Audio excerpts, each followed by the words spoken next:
Okay, people, so with the end of Black Clover chapter 303, the battle against Megicula has seemingly finally come to an end. Noelle put an end to him, and I'll be honest with you, something besides the battle of this chapter, because let's be honest here, the fight at the end was a couple of hits, which they were, kind of cool looking or whatever, but nevertheless, it wasn't too much fighting in this chapter. The meat and potatoes of this chapter, personally, for me, was everything to do with Nozel and what he'd been through. And for me personally, this was the first time that I truly understood and could see where Nozel was coming from the beginning of the series. And what I mean by that is every explanation we've had to kind of make Nozel look like, oh, okay, he was a piece of shit in the beginning of the story, but here's why you're not supposed to feel like he's a piece of shit anymore. Up until this point, I ain't believe none of it. I was just like, get it out of here. No, he was a piece of shit. They all made fun of her, blah blah blah.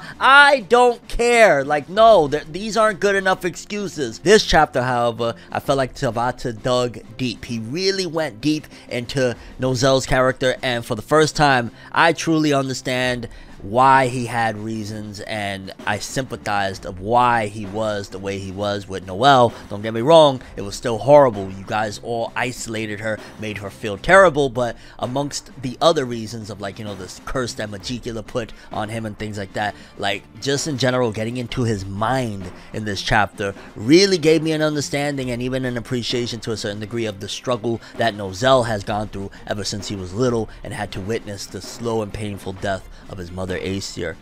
Let's talk about this really emotional chapter of that Black Clover. Let's do it. No matter how you feel, get it done. No matter how you feel, get it done. No matter how you feel, get it done. No matter how you feel, get it done. Spinning straight off from the point that I started this video off with, let's talk about it, because the chapter starts off with younger Nozel holding Noelle, and it seems as though this took place right after the battle of his mom versus Monica back then, and Megicula and all that jazz. So this was basically getting into Nozelle's mind and the trauma right when the trauma begins. Like, if you ever go to a therapist or something, they're always going to talk about your past. They're always going to talk about when you was younger. So I feel like we entered Nozelle's mind the moment the trauma began for him with Megicula and what made him turn into the piece of shit that he was to his sister. With that big text at the very beginning of the chapter, I couldn't do a thing. So right then and there, the trauma and the thoughts that went into his mind was, I was helpless against the situation. I couldn't do anything to save my mother. Following that, he says after the curse was put on his mother, that his mother wasted away rapidly, and all of the other siblings thought that it was due to the birth of Noelle, her giving birth to Noelle. So it makes sense, and we've kind of had some of this information already at this point of like, okay, it was really X, Y, and Z, Megicula, Monica, all that jazz. It wasn't because of Noelle's birth. The other siblings don't understand, which I wonder if all is said and done, right? After everything is done, Megicula's gone, the curse is gone from Nozel and stuff like that, so he can actually tell them, assuming he even decides to tell them what happened, and they just don't, stay in the dark in general. But I wonder what their reaction is going to be. This entire time, your entire lives, her entire life, you tormented your little sister, made her feel like absolute human filth over the death of your mom. If they found out right now that, oh yeah, it wasn't Noelle's fault that the mom died, like she was dying from a curse and the birth had nothing to do with it, I wonder how the siblings will react. To be honest with you, I could see Noelle telling Nozel not to tell them, because you know what, it's probably gonna mess their minds up. Let it be. Over time maybe they'll change. I could see that happening, but honestly, those shitbags, they deserve a little bit of a slapping up, so to speak, because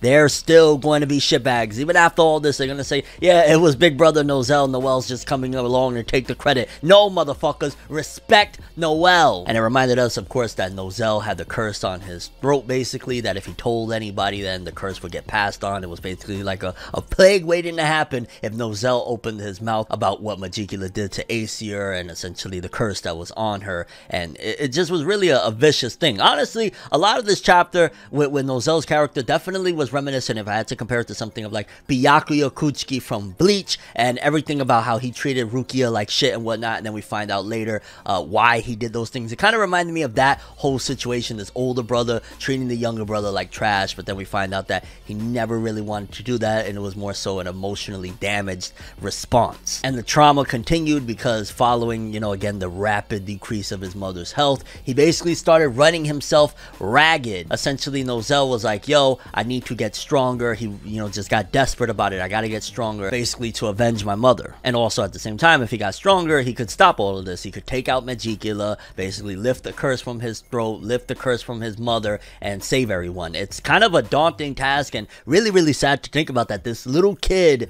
took it upon himself that, no, I need to save my whole family, and I need to stop this top tier demon. Like, that is sad to think about that. That was the weight on Nozelle's shoulders as a little kid. And I'm sure it even hit him harder where he was going crazy, you know, training hard. And one day his mother, before she passed, she told him, it's not that easy to get stronger, but don't worry, one day you'll get stronger. Y'all will get stronger than me. Y'all surpass me. And I'm sure that was a hard pill to swallow, because as a kid, you're just thinking like, I gotta do it now. I gotta save my mother. I gotta save my family. And to get that realization from your mother herself that, yeah, one day it'll happen, but it's not gonna happen soon. And, you know, I could just tell that Nozel, all of that really fucked him up very heavy. And he said that 1 year after the curse was placed on his mom, she passed away, and during that time all he could do was essentially suffer, watch and suffer as his mom suffered there, you know, throughout the curse. And it was just, god damn it, like, this was really, really tough to read, because like anybody that, you know, you love your mom, to hear that like this little kid at a little age had to sit there and watch his mom suffer from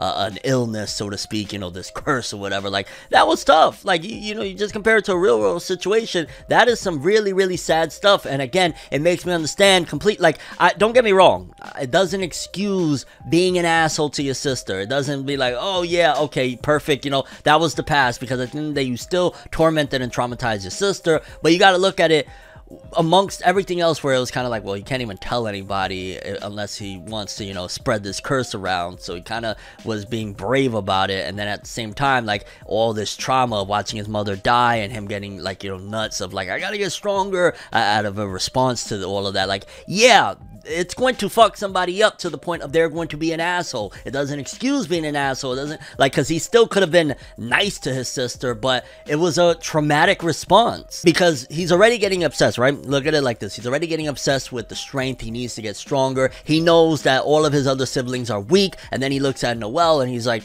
she ain't gonna be able to bring the strength, which he didn't necessarily know, but he's seen that she was already kind of like, you know, weak for a silver family member. And then on top of that, like, he's looking at the other ones, and on top of that, he feels like it's his responsibility. So he's thinking to himself, if there's no chance for her to get to that strength in order for us to avenge our mother, I'm just gonna shut her away. I'm gonna keep her out. And that's very real world. Like that's something that in the real world, where you feel like, you know what, if it's going to bother somebody to bring them into this situation, I might as well just keep them all the way out. I might as well just not even interact with them on that wavelength, so to speak, because it's just gonna drag them down with me. And again, it's not right? It's never okay to be mean and shit like that. But when he would say messed up things like, you killed our mom, inside he was damn near dying, saying, no, I did it. I was worthless. I was useless. I was pathetic. And basically that was his response. And it made Nozel feel like a real flawed person, a real person from the real world of,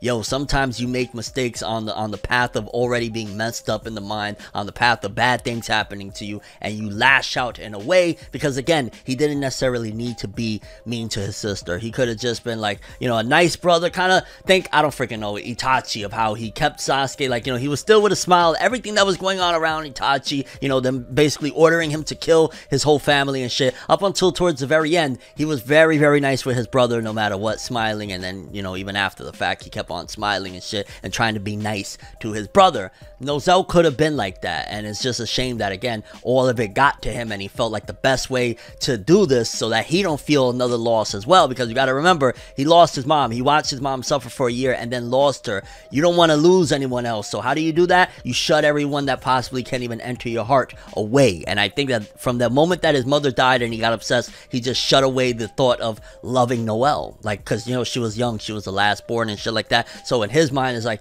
let me shut her away. This is the best thing I could do so I don't feel the pain of losing somebody else. And then the last thing on it all was that he felt he had no right to involve her in this fight, because again, what is it going to do if he's at that time under the impression that she's not going to be able to help, none of my siblings can help, I'm the only one that can do this, why put her through this? So it was his attempt at being selfless and at the same time just being an emotional wreck. If you think about it, Nozelle put up a very good poker face for somebody that was emotionally distraught all throughout this damn series, thinking about his mother. I gotta get stronger, you know, naturally I gotta become the Wizard King so I could keep on and obtain the power necessary and the leadership necessary in order to fully put out an all-out assault on Megicula and avenge my mother. And then we cut back to the present time where, yo, Nozel just looked like a badass as he's there, you know, looking at the very thing that has plagued his life since he was a little freaking kid. Like, just imagine, man, oh, the day the anime returns, hopefully it does return at some point, just imagine watching this, especially if they do a good job of art and animation and stuff, just watching Nozel look at the very thing that has plagued his existence for years upon years, made his mother pass away, made him have a shitty relationship and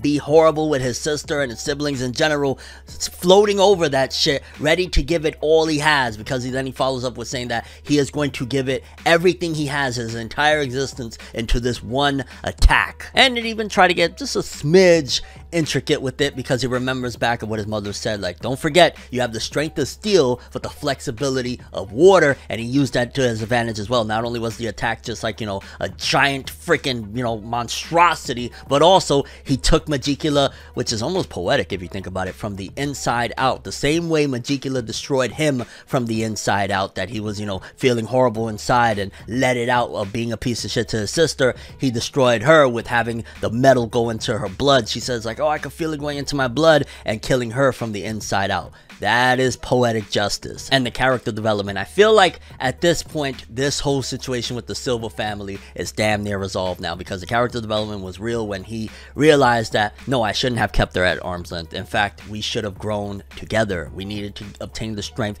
to take this monster down together. I was wrong. Like, coming to that realization is tough. To realize that you can't do it all, to realize that you put the weight of the world on your shoulders when you could have somebody to take that weight along with you, it's tough. And granted, again, I don't think Nozel ever, even if he had to do it all over again, I don't think he ever would have told Noelle like, yo, this is what's going on, because again, he would have put the curse on her as well. But I think if he could go back now, he would have probably done a few things differently, especially the way he treated his sister, because again, for him to come out and say, yo, I should have grown together with her, that was powerful, because you go back 200 chapters, he was treating her like absolute rabbit droppings. And here's something, right? Because I've been talking about this for about a month, maybe a month and a half now, of how Megicula just has this thing where she keeps on complimenting humans. Remember, I said this already multiple times of like, yo, Megicula keeps talking about, oh my god, the humans, like, they surprised me here, they doing this great right here. Like, Megicula has been really fond of humans to a certain degree, and I think a lot of that again was attributed to Vonica. I think being with Vonica all that time kind of gave Megicula somewhat of a small understanding of humanity, and at the same time gave her that whole idea of, man, I'm interested in humans. I'm interested in their strength of, you know, loving and things like that, and compassion and all that stuff. So even though Megicula was putting on that front of like, yeah, I'm a demon and screw you humans, a part of her, as she even, you know, displayed at the end of the chapter, was kind of interested in humanity and interested in their emotions. And I'm glad that we got that, because again, to me, it felt like, yo, you're a little obsessed with talking about like, hey, the humans, y'all doing some good shit over there. Hey, like, yeah, now it makes sense as to why all that was said from Megicula throughout all these chapters, the constant compliments. And the chapter ended off on a very, very sad moment, because don't forget, Megicula had Aesir's soul with her throughout this whole time. Aesir comes down, gives a hug to Nozel and Noelle, and says, both of you have gotten stronger. Oh my god! And to see Nozel and Noelle cry, like, you know, a sibling moment, a true bonding moment at the same time of seeing their mother one last time. And it was a powerful ending, I'm not gonna lie. Was it the most original? Was it something we've never seen? Absolutely not. You know, a lot of it was traditional shonen storytelling, but I felt, I don't know, a good complex situation was there within Nozel. I think everything to do with Nozel and how it was really broke down in this chapter is what made it for me. Like, don't get me wrong, seeing Noelle at the end coming through and helping her brother out and attacking and looking all awesome, the art looking great and all that jazz, all of that was awesome. But for me personally, I felt like what drove it home was Nozel. And honestly, the only other complaint I would have is maybe I wish it would have been a little bit more to the fight. It was kind of like Nozel showed up and said big bang attack and the bitch was dead. But still, nevertheless, I love seeing the resolve and the resolution of the Silver family crisis and the end of Megicula. Finally, we can move on from this fight because this fight has been going on for quite some time against Megicula, and Megicula has been hyped up for quite some time as well. It was dope, and I did call it for a while. I'm not gonna lie. I'm happy to say I called it, that it was going to be Noelle and Nozel together to take down this monster and avenge their mother, Aesir. Very curious what you guys thought about this chapter, though. For starters, did you feel like I did in terms of that Nozel, you finally understood him and it finally felt not necessarily justified in your eyes, but definitely you got a good grasp of what he was feeling and why he moved the way he did when it came to his sister Noelle? What did you think of the end and the finale of the battle against Megicula, and your overall thoughts and expectations for the Black Clover manga with chapter 304 and beyond? Yeah, wow, the Silver family crisis has seemingly come to an end. We can move on to the next chapter of this war, but wow, yo, Nozel, shout outs to Nozel. He gave me those Byakuya Kutsuki vibes and I fucked with it heavy. So all I have for this one though. Thanks for watching, hope you enjoyed. If you liked anything I had to say or enjoyed the video, drop me a like, I'd greatly appreciate it. And if you want more from me, make sure to subscribe, follow me on Twitter, Instagram, hit that bell to get all notifications. And if you want to follow any of my other social media, links are in the description below. I'm ForneverWorld, and as always, people, have an awesome day. And remember the golden rule: anime and manga for life, boy. Have an awesome day. Peace in. And yeah, R.I.P. Megicula. Rest in piss, bitch. Have an awesome one.